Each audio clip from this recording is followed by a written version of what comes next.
ఆంధ్రప్రదేశ్ రాష్ట్ర ఉప ముఖ్యమంత్రి పవన్ కళ్యాణ్ గారి మూవీ.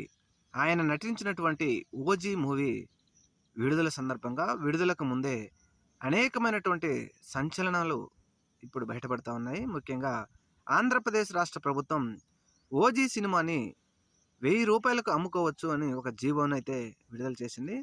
అలాగే ఆంధ్రప్రదేశ్ రాష్ట్రంలో రాయలసీమలో అనుకుంటా సబ్జెక్ట్ టు కరెక్షన్ మొదటి టికెట్టు రూ. 1,00,000కు కొనుగోలు చేశారు.